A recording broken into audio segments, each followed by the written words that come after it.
दर्शकों नमस्कार। मैं दिनेश कुमार। आज हम बात करेंगे राजनीतिक घटनाक्रम के बारे में। जिस तरीके से बिहार में चुनाव संपन्न हुआ और नीतीश कुमार जी मुख्यमंत्री पद की शपथ ली, लेकिन जो घटनाक्रम हुआ है, जो चुनाव परिणाम आए हैं, ये चुनाव परिणाम अप्रत्याशित हैं, यानी किसी के गले के नीचे उतर नहीं रहे हैं। तो हमने चाहा कि इसका विश्लेषण किया जाए कि ऐसा क्यों है, क्यों किसी के गले में उतर नहीं रहे हैं। इतनी बड़ी जीत हुई है कि इसके पिछले चुनाव में इतनी बड़ी एनडीए की जीत नहीं हुई थी कि करीब 80% से ज़्यादा सीटें एनडीए के खाते में गई हैं। तो जहाँ पर जो है चुनाव के दौरान चाहे उनके स्टार प्रचारक रहे हों, सभी स्टार प्रचारकों के ऊपर टमाटर, गोबर और गो बैक के नारे लगे, सब जो है फेंके गए, गो बैक के नारे लगे और फेंके गए। उनका भारी विरोध हुआ, यहाँ तक कि उप मुख्यमंत्री को भी विरोध का सामना करना पड़ा, यहाँ तक कि गाड़ियों को छोड़ छोड़ करके नेताओं को भागना पड़ा।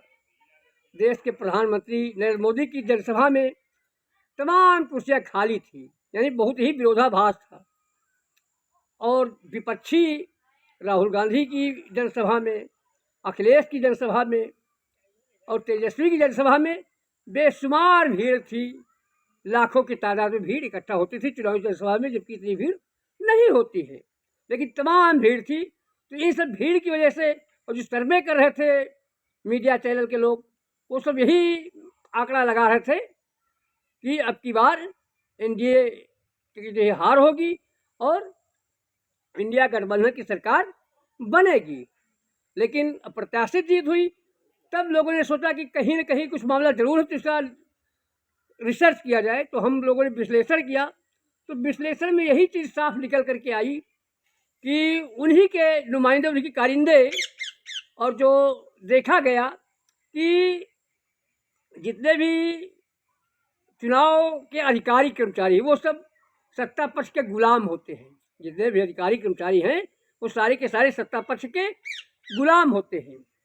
यहाँ तक कि जो चुनाव आयोग है, जिसको निष्पक्ष होना चाहिए, कभी चुनाव आयोग टीएन स्टेशन जैसा होता था कि निष्पक्ष चुनाव होता था, उसकी जो है तूती बोलती थी, उसकी सब लोग भय खाते थे।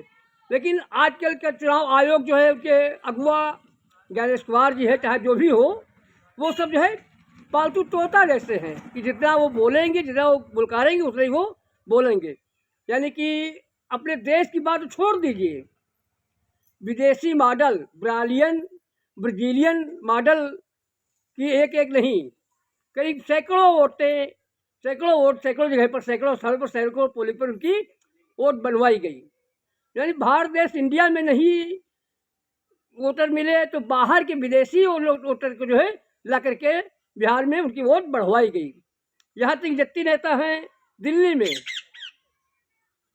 दिल्ली के नेताओं की भी जो है वहाँ पर जो है एक एक दो दो वोटें मिली हैं। जितने भी बड़े नेता हैं, सबकी जो है, दिल्ली के नेता हो चाहे बाहर अन्य प्रांतीय नेता हो, उनकी सबकी वोट बिहार में मिली है।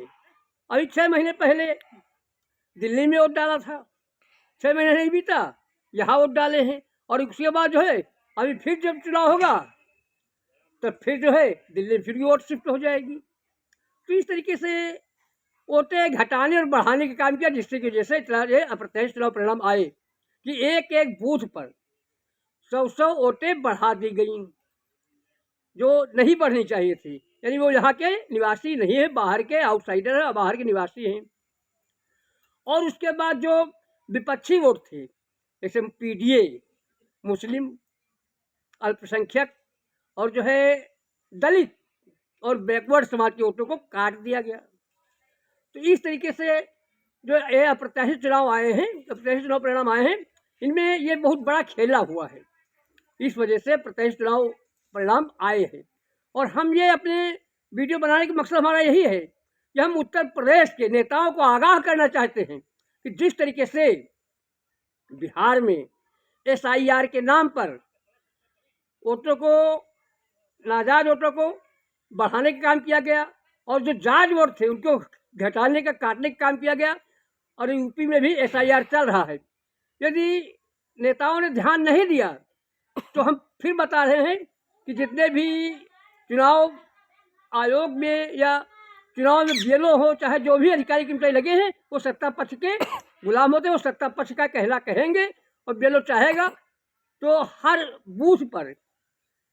बूथ पर जहाँ 600, 700, 800 लोग,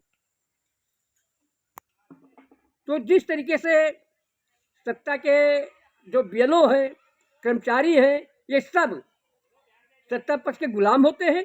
और एक एक बूथ पर यदि 1000 वोट है तो 100 वोट काट दिए जाएंगे विपक्ष के और 100 वोट अपने बढ़ा दिए जाएंगे, तो 200 वोट की मार्जिन हो जाएगी। तो इसलिए पूरी विधानसभा में इसी तरीके से घटाई बढ़ाई होगी तो लाखों वोट बढ़ जाएंगे, लाखों वोट घट जाएगा। तो कोई भी प्रत्याशी जो 10, 20, 50 हज़ार से जीत रहा होगा वो भी हार जाएगा और जो हारा हुआ प्रत्याशी विजयी घोषित कर दिया जाएगा। यही बिहार में हुआ है, यही हरियाणा में हुआ है, यही बनारस में हुआ है और यही मध्य प्रदेश और जो है छत्तीसगढ़, राजस्थान में हुआ है और यही महाराष्ट्र में हुआ है। इस तरीके से जब वोटों की हेराफेरी होगी तो हम तो यही कहना चाहते हैं चुनाव आयोग से और नरेंद्र मोदी से और भारतीय जनता पार्टी की सरकार से कि देश की गरीब जनता का करोड़ों का पैसा क्यों चुनाव में खर्चा कराते हैं। और जिस तरीके से अपना शासन सत्ता करना है तो चुनाव मत कराइए, खुद ही अपनी सरकार चलाइए, जैसे कि अन्य देशों में होता है कि राजा राजा होता था और जब तक वो मर नहीं जाता तब तक जो है सत्ता उसी के हाथ में रहती थी। तो जब तक नरेंद्र मोदी जिंदा रहेंगे तब तक प्रधानमंत्री बने रहें। क्यों देश का पैसा बर्बाद करते हो टैक्स पेयर का, गरीब जनता का, कि करीब करीब 80% से ज़्यादा भारत देश को आप अनाज देते हो। इसका मतलब है कि भारत देश की 80% जनता कंगाल है, गरीबी रेखा से नीचे है। तो गरीबी रेखा से नीचे वाले आदमियों का, मतदाताओं का, खून पसीने की कमाई का पैसा क्यों चुनाव में बर्बाद करते हो। अरबों खरबों रुपया चुनाव में बर्बाद होता है, इसलिए अरबों खरबों रुपया ना बर्बाद करें। और राजा की तरीके से लोकतंत्र को मिटाना चाह ही रहे हैं, लोकतंत्र को मिटा दें, राजाओं की तरह से राज करें, जब तक जिंदा है तब तक राज करें, कम से कम देश का पैसा तो बच जाएगा। हमारी यही सलाह है। और उत्तर प्रदेश के नेताओं से सलाह है कि भारतीय जनता पार्टी को मिटाना है तो SIR में कायदे से आप लोग ध्यान दीजिए, वोट न कटने पाए, न वोट जुड़ने पाए, तभी आप लोग की जीत है। नहीं तो जिस तरीके बिहार में है उसी तरीके से उत्तर प्रदेश में भी होगा। 402 विधानसभा सीटें हैं जिसमें 80% से ज़्यादा सीटें भारतीय जनता पार्टी जीत जाएगी, आप रोक नहीं पाएंगे। अब देखना है कि हमारी खबर को संज्ञान में लेकर के PDA के लोग, PDA के नेता लोग, विपक्ष क्या संज्ञान लेता है, किस तरीके से अपनी जो है किस तरीके का व्यवहार करता है, बर्ताव करता है, किस तरीके से वोटों को रोकने का काम करता है जिससे कि जीत सुनिश्चित की जा सके और भारतीय जनता पार्टी को जनता तो हराती है लेकिन उनको वास्तविक रूप से हराया जा सके। नमस्कार, मैं दिनेश कुमार, वीडियो जर्नलिस्ट श्री वर्मा के साथ बाराबंकी।